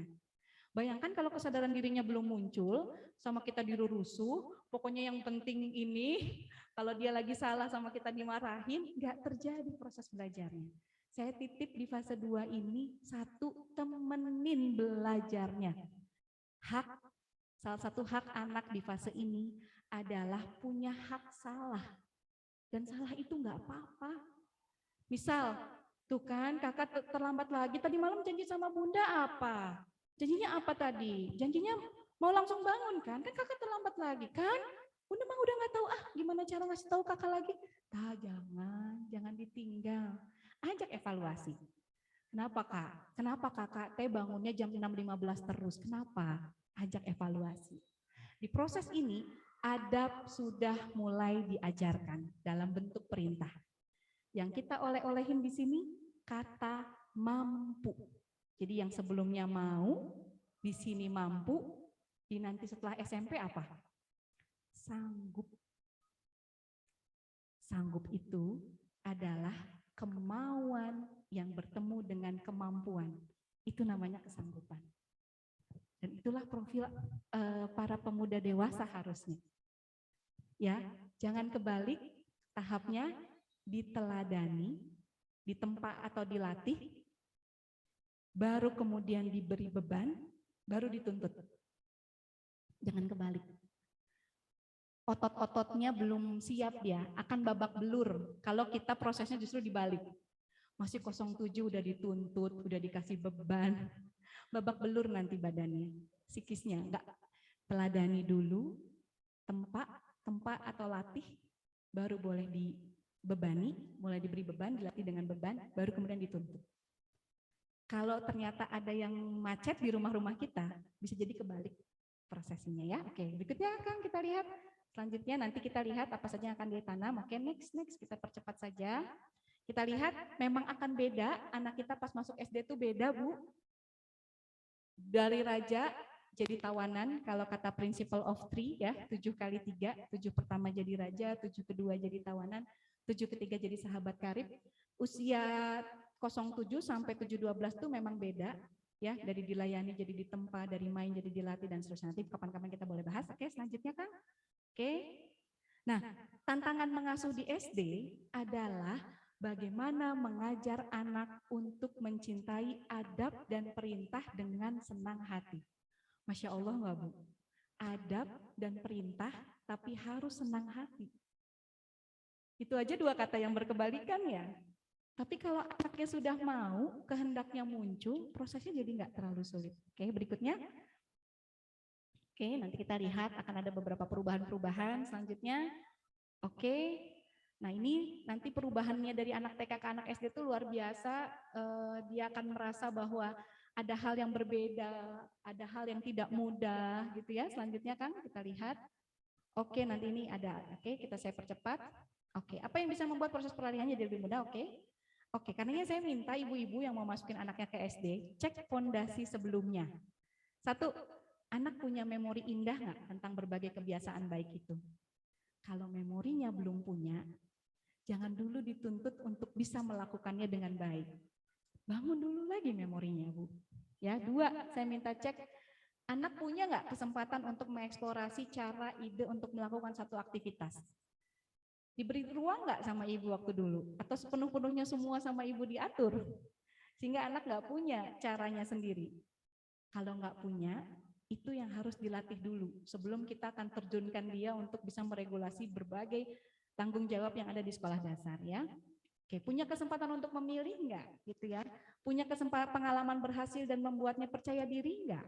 Ya, kita lihat. Oke, berikutnya saya percepat saja dulu ya. Oke, next. Oke, kenapa harus disadari? Oke, berikutnya nanti kita lihat nih ada prosesnya. Next, selanjutnya oke. Oh, sebelumnya Kang. Ini dia. Sebelumnya Kang. Oke. Secara sederhana membangun motivasi internal tentang adab dan kebiasaan baik ini ada beberapa poin yang intinya memang nggak bisa motivasinya kalau dari luar. Harus dari dalam dirinya sendiri ya. Oke, berikutnya Kang, kita lihat Kang. Selanjutnya.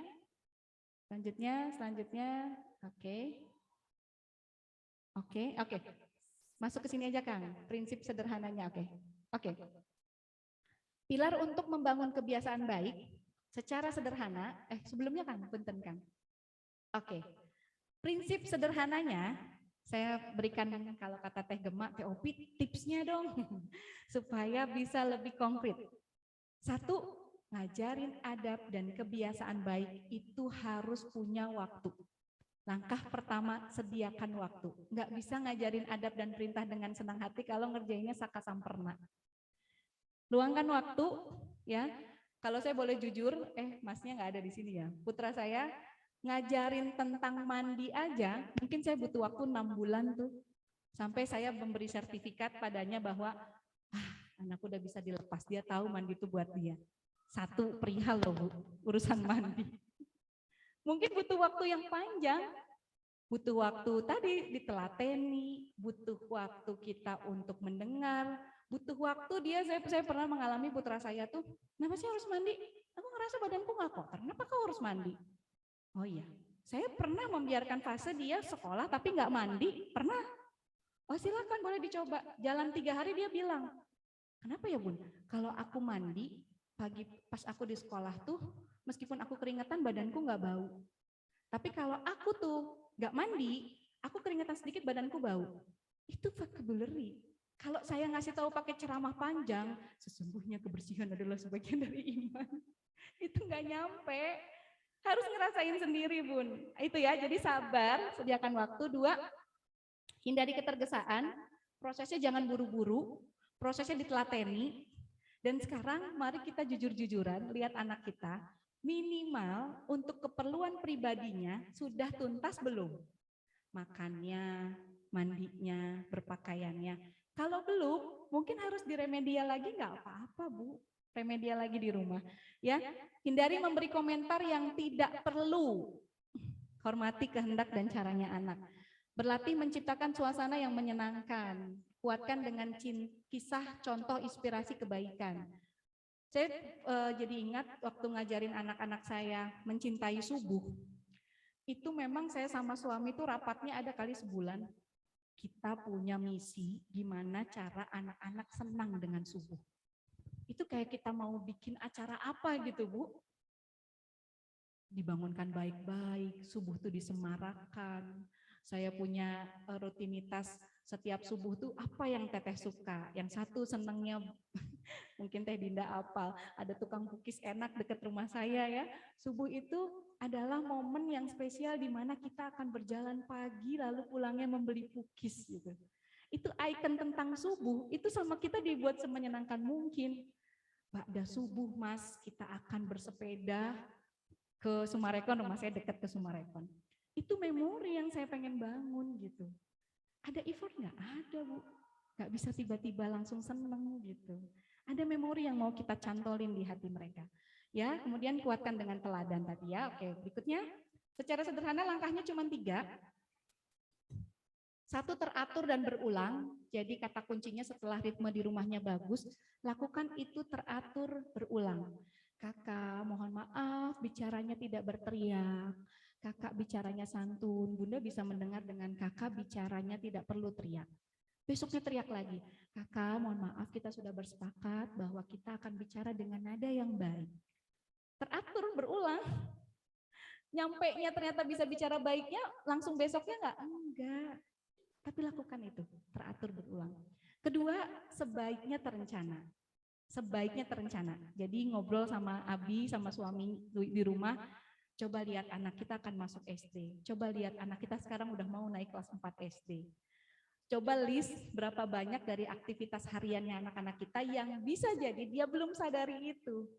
Meni masih urusan sama kaos kaki, masih urusan sama mandi pagi, masih urusan sama makan, masih urusan sama kotak botol ketinggalan. Coba kapan-kapan sama suami. Tadinya saya kalau ada sesi worksheet saya minta ibu-ibu ngelis apa saja hal-hal yang menurut ibu-ibu itu kebiasaan yang baik, tapi kok anaknya enggak ngeh gitu ya. Jadi kita nanti lakukan dan bertahap. Oke, saya kira itu dulu Bu, biar banyak diskusi ya.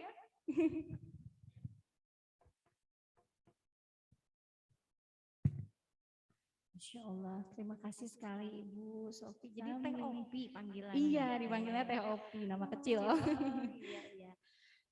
Penjelasannya tadi, pemaparan materinya lengkap ya, sepertinya ya, meskipun kita terbatas waktu, tapi ibu-ibu di sini antusias semua. Saya lihat dari sini fokus ibu-ibunya ya. Alhamdulillah. Baik, Ayah Bunda. Untuk lebih panjang waktu diskusi kita hari ini, saya akan buka sesi untuk tanya jawab. Nah, rulesnya, peraturannya mungkin lebih enak satu pertanyaan langsung jawab ya Teopi ya, biar enak ya. Iya, jadi nggak nunda-nunda dulu ya. Oke, saya akan buka dulu sesi yang pertama. Ya, boleh Ibu yang pakai baju pink mungkin ya Bu Mala, mohon dibantu. Oh, baik. Hatur nuhun. Bismillahirrahmanirrahim. Assalamualaikum warahmatullahi wabarakatuh. Mas Sofi Damang, Insya Allah. Saya ketemu di sini, alhamdulillah. Terima kasih atas kesempatan untuk bertanya. Ini sebetulnya mau bertanya yang tentang rumus mendidik anak itu ya Teh, yang 0 sampai 7 tahun gitu. Kalau di 0-7 tahun itu kan harus memperlakukan anak itu ibarat raja ya. Jadi raja, betul. Tapi pada pelaksanaannya, nggak tahu saya mungkinnya terlalu ingin cepat gitu. Pada pelaksanaannya anak dituntut untuk mandiri sedini mungkin gitu Teh. Oke. Nah, bagaimana pandangan Teteh? Apakah di usia yang harus dirajakan tapi ternyata dimandirikan gitu? Apakah ini akan berefek kepada kehidupannya di kemudian hari? Masya Allah, Ya, bagus sekali pertanyaannya. Iya, saya izin lagi ke bawah. Saya punya ininya, punya jawabannya. Bentar.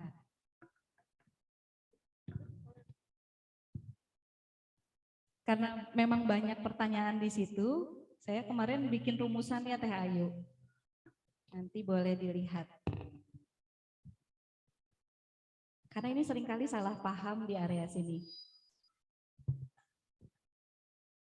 Kelihatan nggak ya? Oke. Kita sering miss di sini Teh Ayu. Bukan cuma Teh Ayu kok.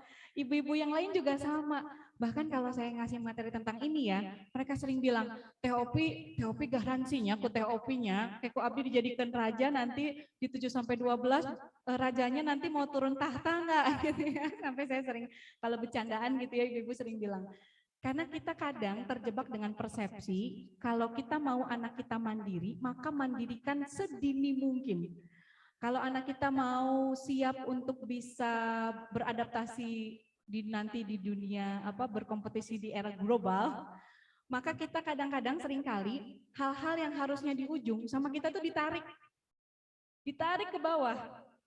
Misal, saya sering banget lihat misalnya, pokoknya TOP mumpung mau, mumpung bisa, wah segala bahasa asing, segala hal-hal yang supaya nanti dia live ready di sana, yang ada di sana tuh ditarik semua. Karenanya saya tidak sedikit kalau di ruang konsul ibu-ibu yang masih punya anak di bawah 7 tahun, itu tuntutannya udah macem-macem. TOP, tolong dong dicek minat bakatnya tuh nanti di mana ya, karena saya tuh mau ngelesin ini gitu. Atau misalnya anakku nih apa yang salah soalnya udah 4 tahun kok susah ya disuruh belajar gitu. Banyak yang akhirnya jadi kebolak-balik konsepnya. Padahal kalau yang saya pahami, kalau kita mau anak kita tuh siap nanti, maka di fase yang sebelumnya itu rumusnya harus kenyang dulu. Jadi justru jangan, nanti kalau kita mau bahas lebih lanjut ya, anak-anak itu punya 12 hak syar'i loh dari orang tuanya. Dari 12 hak syar'i itu tuh salah satunya memang di usia 7 pertama tuh memang dibahagiakan. Kenapa Rasulullah membiarkan Hasan Husain pas lagi sholat tuh membiarkannya naik untuk main kuda-kudaan, itu sekali Rasulullah loh. Memanjangkan sujudnya. Kenapa Rasul nggak kayak kita gitu? Ya, kalau lagi sholatnya jangan ganggu gitu ya. Kenapa gitu kan, kalau kita mau bicara lagi dari riwayatnya ya, kenapa pasti ada maksudnya, kenapa itu dijadikan raja gitu. Karena mereka tuh di fase ini butuh banyak sekali tabungan emosi-emosi positif, butuh, kalau bahasa sederhananya kalau saya ibaratkan ya, di fase ini tuh tubuh dia tuh lentur. Sehingga kesempatan untuk belajar, untuk mengolah ilmu, dan fisiknya dirancang bukan untuk memikul beban di sini. Kenapa? Karena nanti akan ada masanya dan kita mempersiapkannya bertahap. Ya, di 7-12 itu ibaratin kalau karet mah lentur tuh di 07 ya. Kalau di 7-12 itu perpaduan antara lentur dengan udah ada sedikit kerasnya. Makanya kalau kita baru ngajarin tentang iman, cinta kepada Allah di 7-12, rasionya udah main.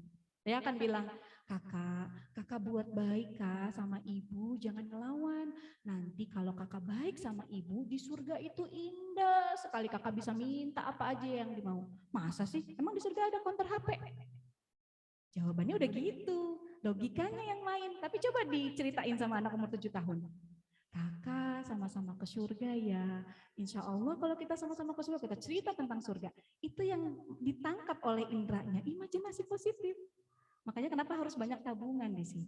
Nah, perihal mandiri ini seringkali salah paham. Mandiri secara definisi, ini saya pakai definisinya kurikulum merdeka. Di Kurmer, mandiri itu adalah kemampuan untuk bisa kenal, memenuhi, dan mengelola kebutuhan diri tanpa banyak bergantung pada orang lain. Kata kuncinya, kenal, memenuhi, dan mengelola. Kalau pakai kurikulum merdeka kan pada ada fase A, fase B, fase C. Saya kemarin coba bedah juga dan menyelaraskan itu dengan Islamic parenting, nggak bentrok kok. Saya yakin orang yang bikin kurmer ini juga orang-orang luar biasa pintar gitu, bahwa ketika kita mengasuh selaras fitrahnya, itu tuh nggak buat anak kita jadi bodoh, nggak buat anak kita jadi bebas nilai kok. Justru kita akan memberi ruang pada kebertahapan. Nah, ternyata kalau kurmer itu, mandiri itu ujungnya di fase C itu regulasi diri. Dia bisa mengelola diri, itu ujungnya mandiri. Jadi saya pisahin tuh Teh Ayu bab tentang mandiri nih. Pertama mendiri dulu, baru mandiri, baru regulasi. Ini mendiri itu istilah saya, tapi yang bisa menggambarkan bahwa di 07 itu belum mandiri Teh, mendiri, kenal sama badannya sendiri, tahu apa yang jadi kebutuhan badannya, tahu bagaimana mengenal, memahami, dan merawat diri. Bahkan kalau saya menangani banyak kasus-kasus seksualitas pada yang pornografi itu, korban-korban yang menjadi korban itu banyaknya perempuan. Kakak kok mau sih, Teteh kok bisa dicium, ada yang mau dicium, ada yang punten diraba, ada yang sampai hamil gitu. Itu nggak kenal badannya Teh. Nggak bisa dia berkata tidak, nggak kenal dia, ini tuh tubuhku berharga, aku harus merawatnya dengan cara apa? Itu adanya di sini teh. Maka kita akan banyak buat banyak situasi di mana biarkan vocabulary dirinya. Jadi tapi ada nggak TOP anak yang ternyata udah lebih siap lebih awal, mungkin sih teh. Tapi area ini jangan hilang. Gitu. Di 07 kata kuncinya berorientasi pada pemenuhan hak, bukan pelaksanaan kewajiban. Teopi, boleh nggak aku bikin jadwal? Boleh nggak aku biasakan? Boleh, tapi orientasinya pada untuk memenuhi hak, bukan melaksanakan kewajiban. Jadi nggak boleh ada ancaman, nggak boleh ada kata nanti awas ya kalau nggak gitu. Nanti kalau nggak kayak gitu mama nggak sayang. Nanti kalau nggak kayak gitu kan kita suka pakai kalimat-kalimat begitu ya. Jangan. Di sininya mendiri dulu teh. Nanti di 710 di awal baru tuh teh vocabulary diri itu akan diversuskan dengan orang lain. Iya sih, aku mah masih pengennya sih tidur jam segini, tapi sekolahku punya aturan. Iya sih, aku sih pengennya kalau ada guru aku sender, kakiku naik ke atas, santuy. Tapi kan enggak, ini kelas, guruku punya aturan. Di 7 sampai 12 dia lagi belajar caranya harmonis sama badannya sendiri. Bayangkan kita ngajarin mandiri, tapi vocabulary dirinya dia belum dapatkan. Makanya nanti akan putar-putar terus teh. Maka kita akan bilang, kakak apa susahnya sih kak duduk yang baik gitu. Apa susahnya sih kak sekedar sholat? Kata kita susah. Bisa jadi susah karena itu belum jadi vocabnya teh. Nanti di atas usia itu di fase C udah lebih luar biasa lagi tantangannya. Dia sudah harus bisa harmonis dari dirinya dengan orang lain gitu. Jadi memang kenapa ada kebertahapan. Gitu mungkin Teh Ayu, mudah-mudahan jelas ya. Oke, Kang punten Kang, satu diklik. Ini rumusnya tadi Teh. Nanti boleh di ini. Ini saya juga pakai dari Kurmer, bab tentang tanggung jawab juga sama. Ada mau, ada mampu. Prosesingnya Teh. Ketika sudah ada kehendak, dia akan mendorong kebiasaan baik. Ketika sudah punya kebiasaan baik dengan ritme yang teratur, dia punya vocabulary tentang dirinya sendiri. Lalu dia akan mengalami fase peralihan nih biasanya di 7 tahun kelas 1 sampai kelas 3 lah. Fase uji coba. Makanya kalau bunda-bunda yang punya anak di kelas 1 sampai kelas 3 teh subhanallah gitu. Fase peralihan dia, peralihan nyoba badannya sendiri, ya. Anak saya bilang, Bunda iya sih, teteh tahu sholat itu Allah suka, tapi benar gitu pun tiap hari. Kan udah, kok tadi kok lagi? Ini teh benar gitu Bun, langitnya masih gelap, aku teh harus sudah bangun gitu. Kelas 1 sampai kelas 3 tuh warna-warnanya gitu. Lagi nyoba dia, badannya lagi beradaptasi. Baru nanti kenal diri, terbiasa untuk mengelola diri. Jadi jangan buru-buru ke ujung kalau di atasnya belum kokoh. Ya, kurang lebih begitu Teh Ayu. Sip. Berikutnya silakan. Ya, silakan yang kedua ada Ibu Mama Akhtar ya. Ya, silakan Bu Mala, mohon dibantu. Oh, ada dari ini, ada kenang-kenangan dulu katanya dari yang tadi bertanya. Teh Ayu, Teh Mama siapa ya? Udah. Baik, yang kedua kita lanjutkan ya, pertanyaan kedua. Silakan Mama Akhtar. Ya, terima kasih. Bismillahirrahmanirrahim. Assalamualaikum warahmatullahi wabarakatuh. Teh Opi dan ibu-ibu yang lain perkenalkan, saya Mama Akhtar, 5 Madinah. Ketika ada seminar ini meletup-letup saya Teh. Aduh banyak sekali yang akan ditanyakan. Walaupun mungkin ibu-ibu juga mungkin semuanya sama, merasa pintar, merasa bisa, tapi setelah prakteknya Masya Allah gitu ya.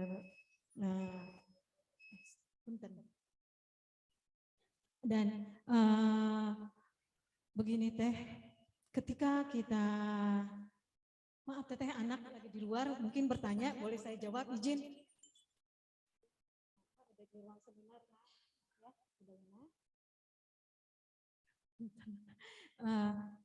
yang seperti yang ketika proses seperti ini gitu ya Teh, banyak yang akan saya tanyakan, mohon izin kepada Ibu moderator gitu.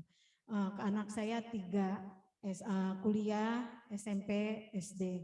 yang SD ini pertanyaan saya, bagaimana menyikapi anak ketika setelah berumur 11 tahun masih mengalami tantrum. Seperti sedikit-sedikit merengek gitu teh. Terus yang tadi ada menyampaikan juga tentang sex education terhadap anak.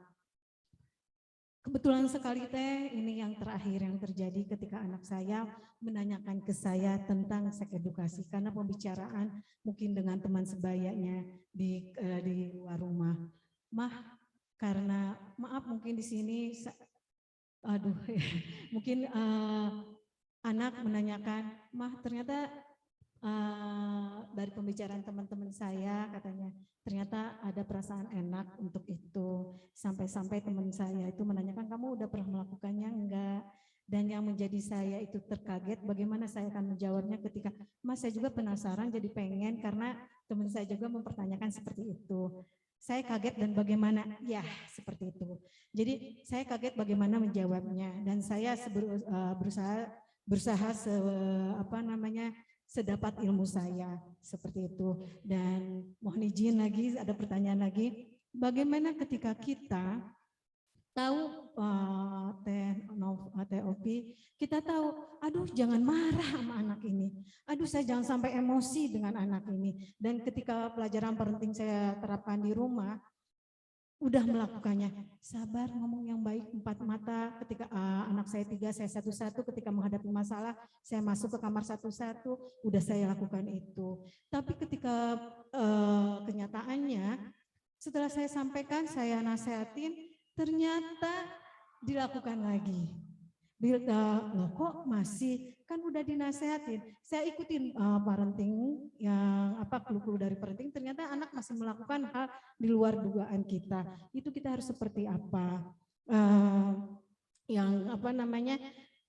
Bagaimana tidak tinggi nada kita? Karena ketika kita tidak tinggi, anak tidak nurut. Tapi ketika kita tinggi, anak nurut. Dan bagaimana dengan lingkungan di luar sebagai internalisasi ya, teknologi terjadi internalisasi tidak di rumah saja tapi di luar rumah, anak mengalami semua serapan-serapan dari lingkungan luarnya. Loh kok? Nah itu Teh Nopi, bagaimana mengatasi itu? Jadi gemes gitu Teh. Oke, ya makasih, mohon maaf ibu-ibu agak banyak, hatur nuhun. Wassalamualaikum warahmatullahi wabarakatuh.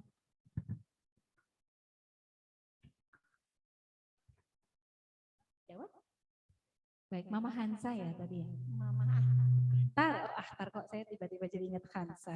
Hansa temennya Mas ya. Ya, apa yang disebutkan sama Mama Ahtar ini adalah apa yang menjadi kekhawatiran kita bersama ya. Betul nggak? Pertanyaannya Teopi, gimana caranya nggak pakai nada tinggi, karena kalau nadanya rendah itu kayaknya anaknya nggak nurut. Saya jawab dari pertanyaan yang ketiga dulu ya, sehingga seolah-olah kita memang mau nggak mau pakai nada tinggi untuk membuat anak itu nurut. Sebetulnya nada tinggi itu tidak berkorelasi dengan anaknya itu nurut, bukan. Tapi nada tinggi dan perubahan ekspresi ibu yang barangkali wow gitu ya, itu yang membuat anak jerak sementara. Jadi jerak sementara itu beda sama nurut. Iya nggak Bu? Setelahnya diulangi nggak perilaku itu? Diulangi lagi nggak perilaku yang kita marah terus lalu dia nurut? Diulangi lagi nggak perilakunya? Diulangi lagi. Maka jangan merasa puas ketika anak jerak sementara, karena goalsnya bukan sekedar jerak, tapi goalsnya tuh dia paham kenapa dia perlu mendapatkan teguran kita atau nasihat kita dan seterusnya. Jadi sebetulnya prinsip utama ngasuh itu nggak kayak robot kok Bu. Kalau memang perlu marah ya marah lah, nggak apa-apa. Marah itu boleh kok. Yang nggak boleh itu marah-marah. Jadi kalau misalnya tidak sesuai dengan kesepakatan, mohon maaf, Mama nggak suka gitu ya. Atau kalau mau lebih salihah lagi, setiap kali marah tuh tarik ujungnya bukan soal Mama nggak suka, Papa nggak suka. Kakak tahu misalnya, contoh kemarin ada orang tua yang coba mempraktekkan dan hebat tentang handphone.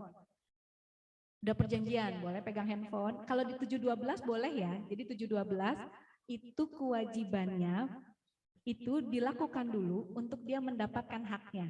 Kalau yang 07 belum berorientasi pada hak. berorientasi pada hak, belum berorientasi pada pemenuhan kewajiban. Kalau 7-12, dia harus melaksanakan kewajiban dulu untuk bisa mendapatkan haknya. Jadi ibu dan bapak yang punya anak di usia SD, belajarlah mengajak anak bersepakat. Kalimat saya bersepakat. Jadi contoh, Kak, mari kita dudukan persoalan tentang handphone misalnya.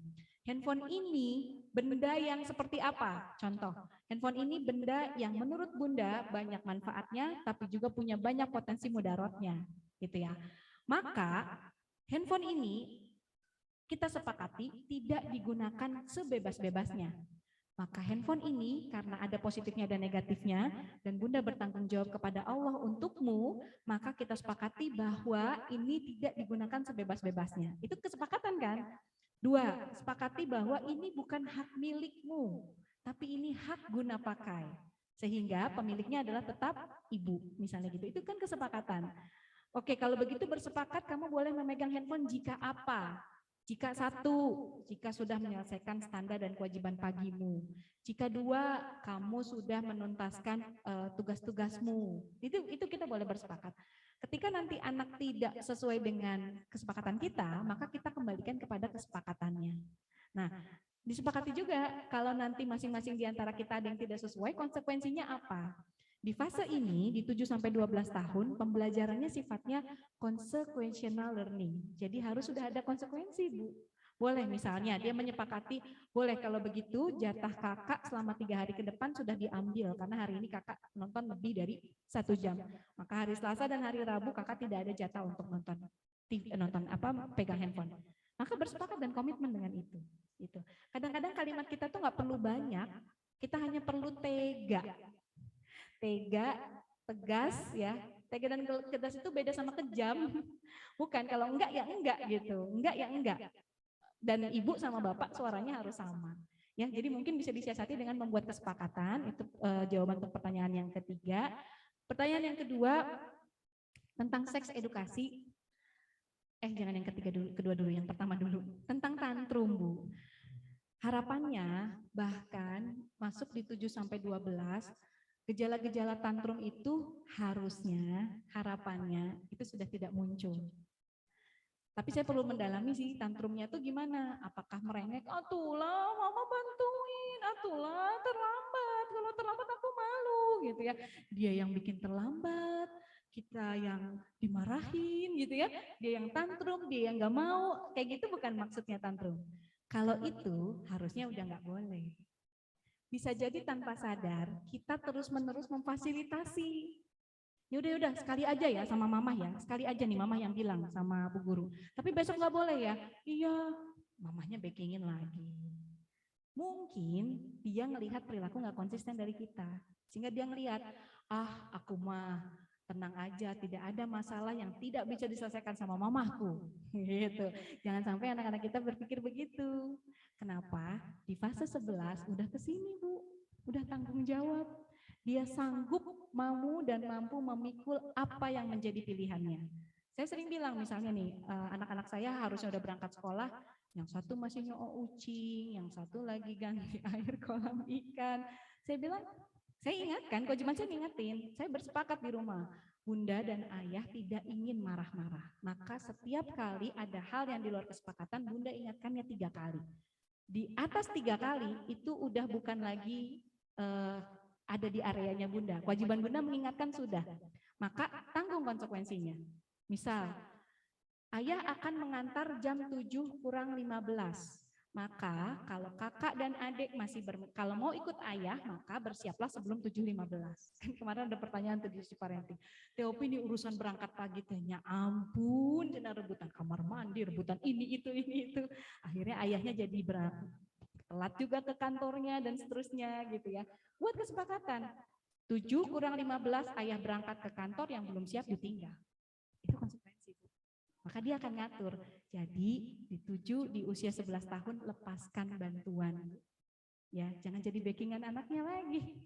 Bekal makan ketinggalan, dia akan tahu itu rasanya kalau teledor gitu. Apalagi misalnya, "Mah, aku lupa ternyata harusnya hari ini teh membawa botol dan cat warna biru." Baru ingatnya di jalan, itu konsekuensi. Bahasa Sunda nama Keun teh bukan kita cuek, tapi keun agar dia belajar bertanggung jawab. Jadi jangan di-backingin. Prediksi saya, kakak terbiasa melihat bunda bisa handling itu. Maka dia jadi bergantung terus. Betul nggak ya? Jadi lepaskan bantuannya. Ya, oke. Berikutnya pertanyaan seksualitas. Ini agak panjang, tapi kita juga memang harus sudah bersiap-siap.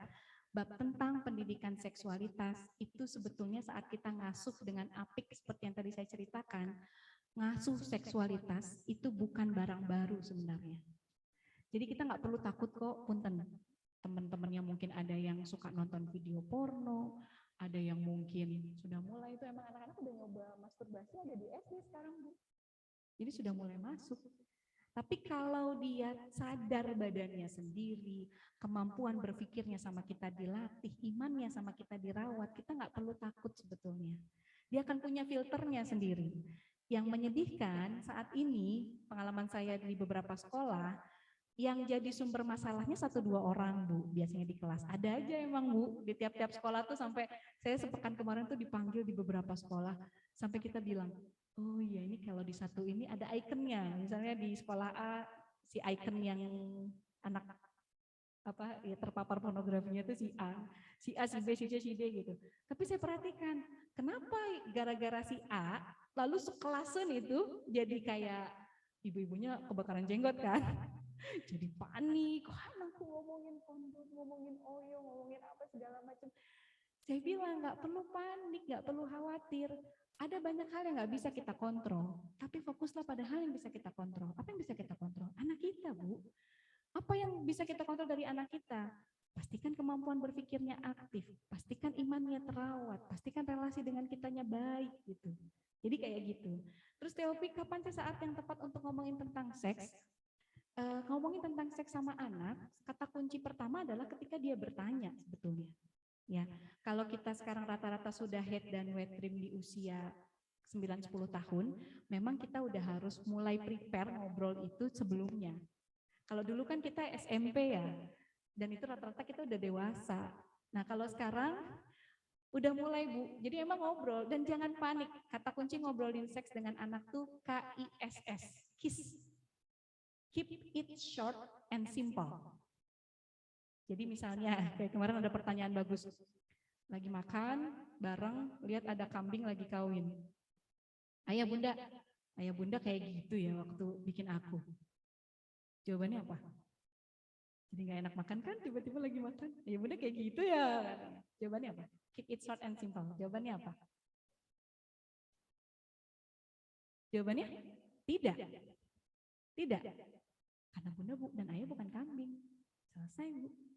Mungkin dia udah berfantasi dan jangan panik menuju masa balik, biasanya kelas 4, bahkan kemarin sih di beberapa SD sudah sih kelas 3 mulai pengen tahu apa itu kissing, apa itu relasi lawan jenis. Ketika itu terjadi, jangan panik, jangan kaget, tanggapi. Biasanya pertanyaan anak nggak jauh dari 2 kok. Saya kemarin lakukan survei di sebuah SD negeri. Saya survei, saya minta anak-anak, coba kamu cerita sama Bu Sofi, apa yang kamu tahu tentang menjadi orang dewasa. Saya kumpulin tuh vocabulary mereka. Dan hal-hal apa yang mereka tuh pengen banget tahu tentang itu. Hanya ada 2 kategori kok. 1, berhubungan sama anatomi fisiologis. Punten. Sperma itu apa? Payudara itu apa? Kenapa aku lahir? Ibu lahir dari mana?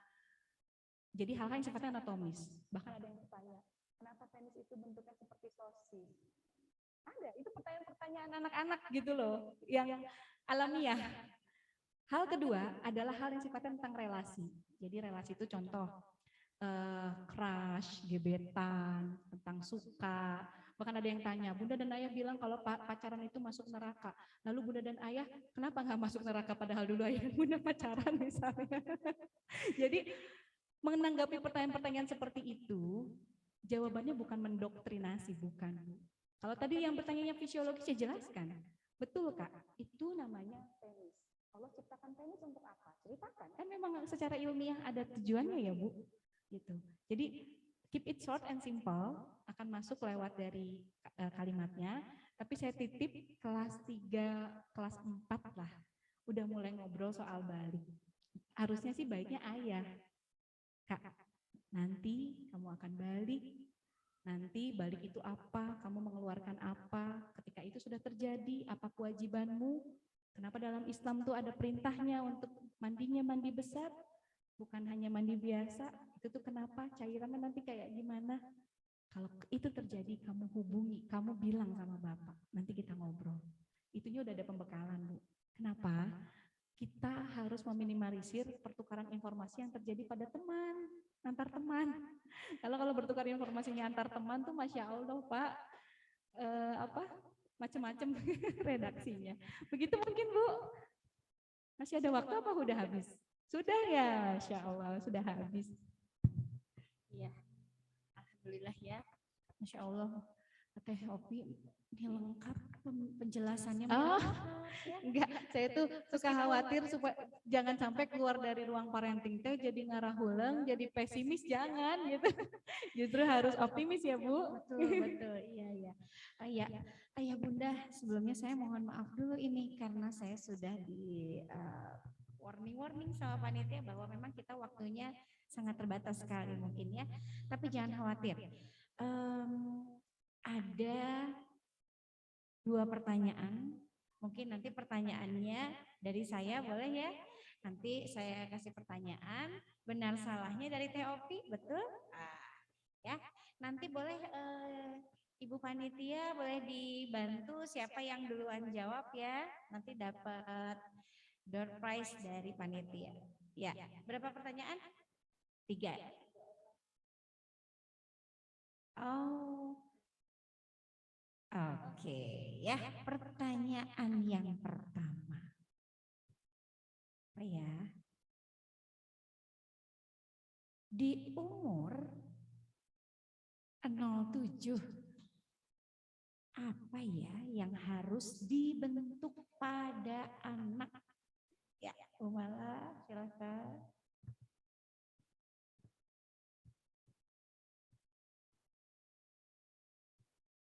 Assalamualaikum warahmatullahi wabarakatuh.